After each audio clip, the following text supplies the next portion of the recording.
Shalom. When you give praise to Allah Shaddai Yahweh, the God of Abraham, Isaac, and Jacob. This is priest Yazar Ahdarath, tribe of Levi. And basically, I got a new series that I'm doing, starting today. And this is going to be more centered kind of towards, I would say, the history of a woman, and the righteous and the wicked of a woman. I don't know what to call the series, but so I'm gonna go over great woman, and then of course wicked woman. Because us men usually forget to mention or even acknowledge our women in some instances, as if they're not a part of the nation of Israel, and that's totally, um, that's totally ridiculous, because that is kind of the backbone of the nation. So to create seed, I'm saying you need a woman, so we can't kind of be negligent to speak on these certain matters. I was reading the book of about the history of Susanna, and that's what I'm going to bring out right now. And it's an incredible story, and of course I'm going to break it down and read it. So let's go and get to it. This is the history of who was Susanna. And I believe this says it's set apart from the beginning of Daniel because it's not in Hebrew, neither as a narrative of Baal and the dragon. So I would guess this is talking about the prophet Daniel, or this is before, or during Daniel's time, I should say. So let's get it. This is history of Susanna 1:1. There dwelt a man in Babylon called Joachim. So luck if I mispronounce these words.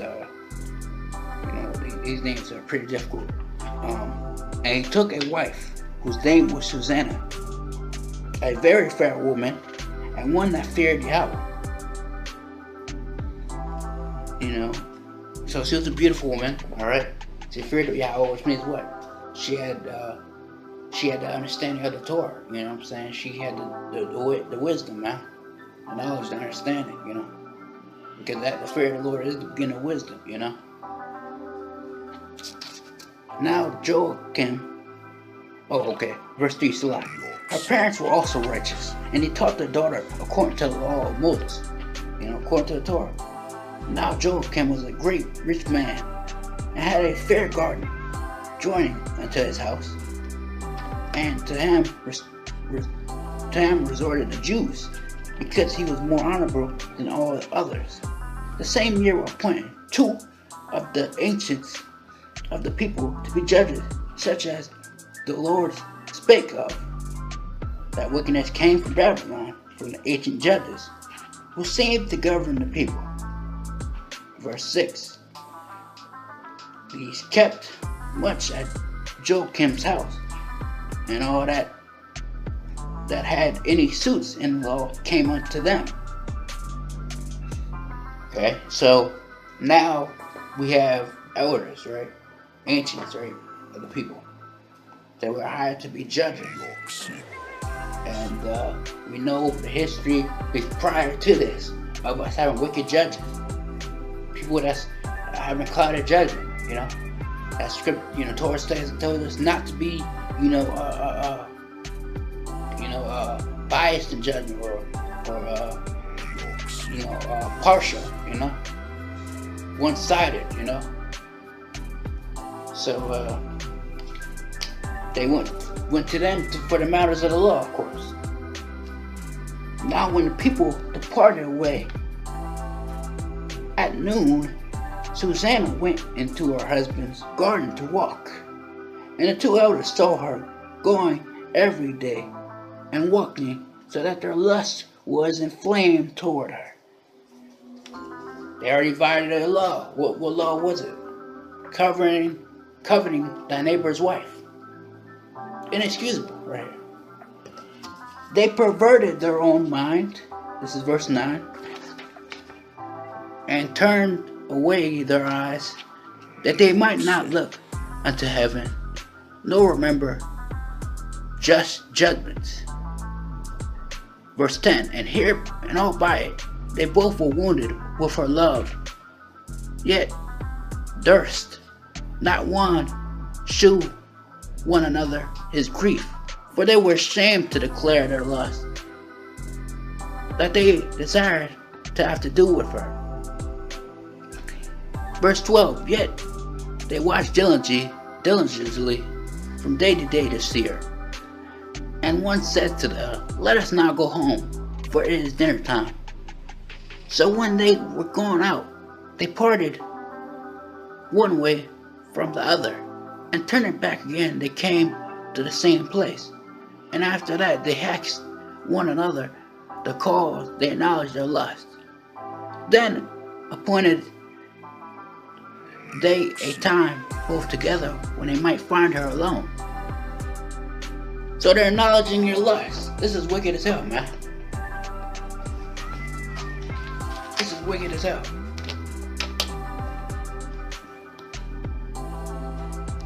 So this is not sinning out of ignorance, because they know what it is. This is why Hebrews 10 and I believe 26, those who have the knowledge of the truth and acknowledge they have a knowledge of what they're doing, and they repeat the same sin, there is no sacrifice for that same sin. Verse 15. And it fell out, as they watched a fit time, she went in as before with 2 maids only, and she was desirous to wash herself in the garden, for it was hot, and there was nobody there to save the 2 elders, that they hid themselves and watched her. Then said to her maids, Bring me oil and washing balls, and shut the garden door, that I may wash me. And they did as they bid them, and shut the garden doors, and went out themselves at privy doors to fetch the things that she had commanded. And they saw not the elders, because they were hidden. Now when the maids gone forth, the 2 elders rose up and ran unto her, saying, Behold, the garden doors are shut, that no man can see us, and we are in love with thee. Therefore consent unto us, and lie with us.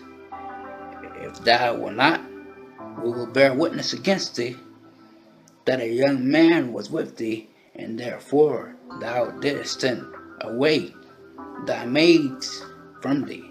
Then Susanna sighed and said, I am straitened on every side, for if I do this thing, it is death unto me.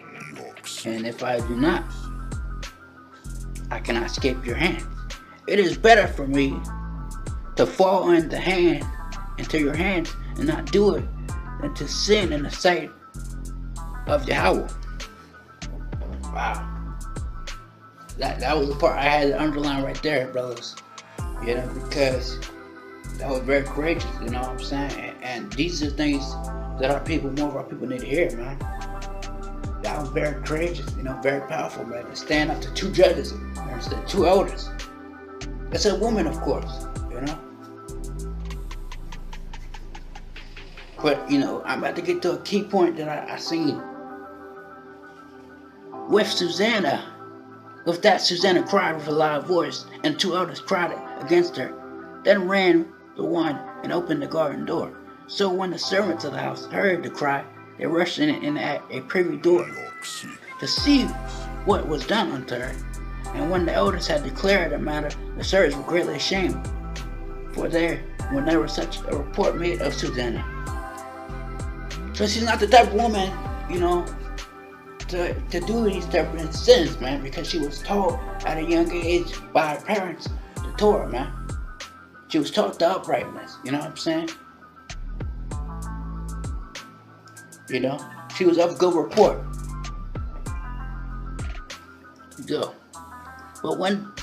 And it came to pass the next day, when the people were assembled to her husband, Joachim and the two others came also full of mischievous imagination against Susanna to put her to death, and said before the people, "Send for Susanna, Joachim's wife."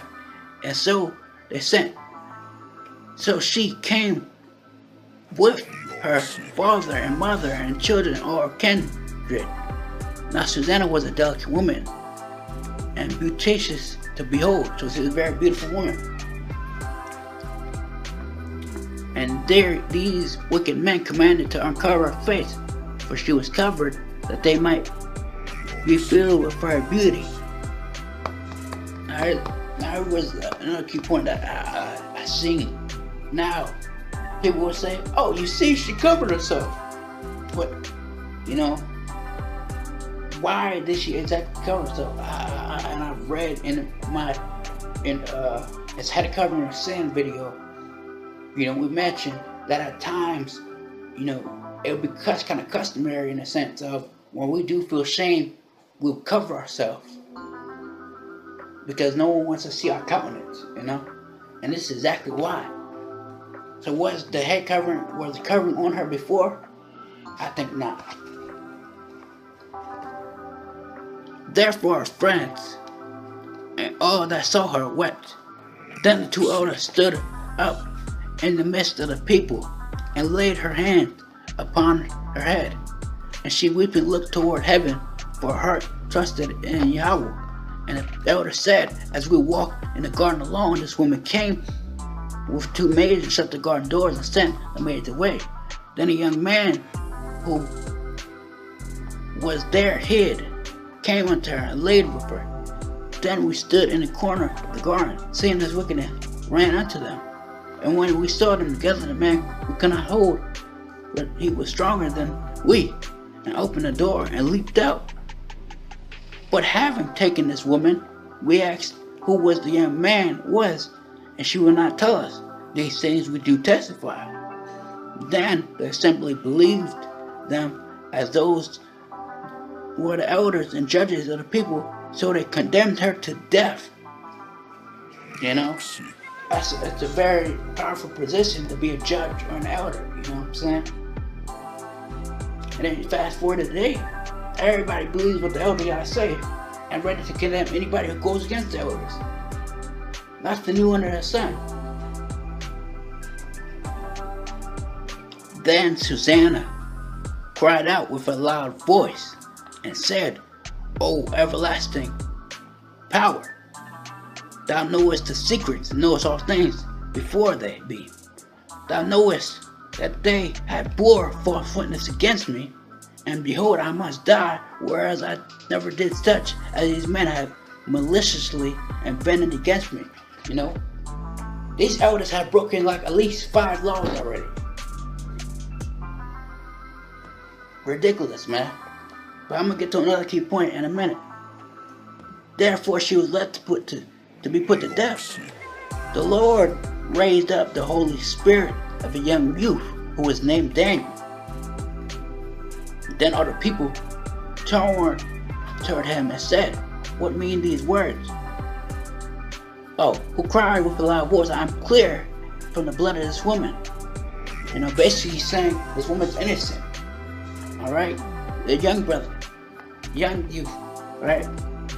Then all the people turned them toward him and said, "What mean these words that are spoken?"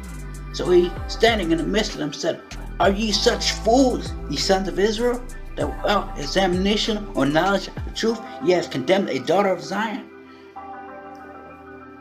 How real is this, right, today, man?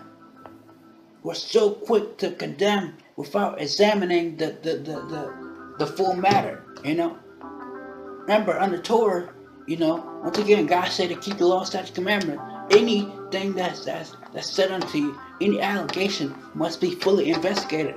According to Torah, we must give everyone a free trial. Where do you think Esau gets that? Even though his has a corrupt system and doesn't follow that. But that's in the Torah, man. Everyone must get a fair trial. But since she's a woman, alright, since she's the wicked vessel, in a sense, hey, she's already guilty, alright? And since they're elders, I believe everything I say. This is exactly the same spirit that's in today, man. Return again to the place of judgment, for they have bore false witness against her. Here's the key part, verse 50. Wherefore all the people turned again in haste, and the elders said unto Daniel, Come sit down among us, and show it us, seeing Yahweh have given thee the honor of an elder.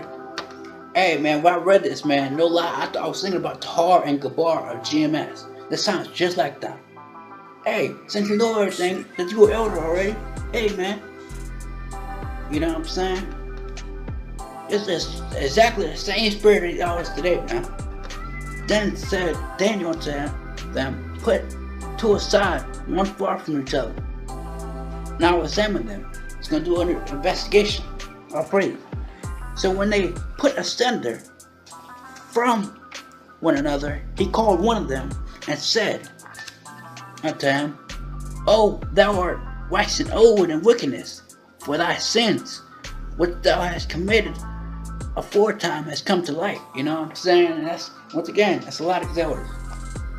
For thou hast pronounced false judgment, and hast condemned the innocent, and have led the guilty go free. Hereby though Yahweh saith, the innocent and righteous shalt thou not slay. Now when, if thou hast seen her, tell me under what tree sawest thou them companying together?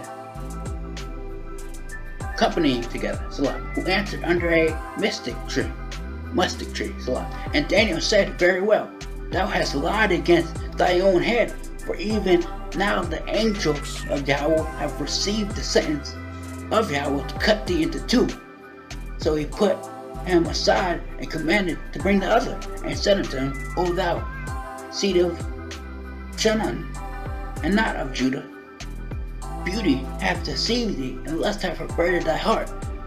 Thus have ye dealt with the daughters of Israel, and they for fear companied with you. For the daughter of Judah will not abide your wickedness. Now therefore tell me, under what tree didst thou take them companying together? Who answered, Under a holm tree. Then Daniel said unto him, Well, thou hast lied against thy own head, for an angel of Yahweh waiteth with the sword to cut thee in two, that he may destroy you. With all the assembly cried with a loud voice, and praised Yahweh who saved them, and trusted in him. And they arose against the two elders, for Daniel had convicted them of false witness by their own mouth, and according to the law of Moses they did unto them in such sort as they maliciously intended to do to their neighbor, and put them to death. Thus the innocent blood was saved the day. Therefore,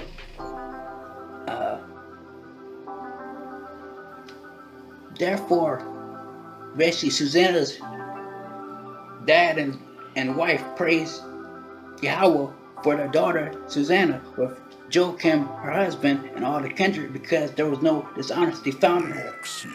From that day forth, Daniel had a great reputation in the sight of the people. Brothers and sisters, when we make allegations, when we make gossip, let's hear the whole conclusion of the matter. And we know the whole conclusion of the matter of why we're here. The whole duty of man, the whole duty of woman, is to fear Yahweh and keep the commandments.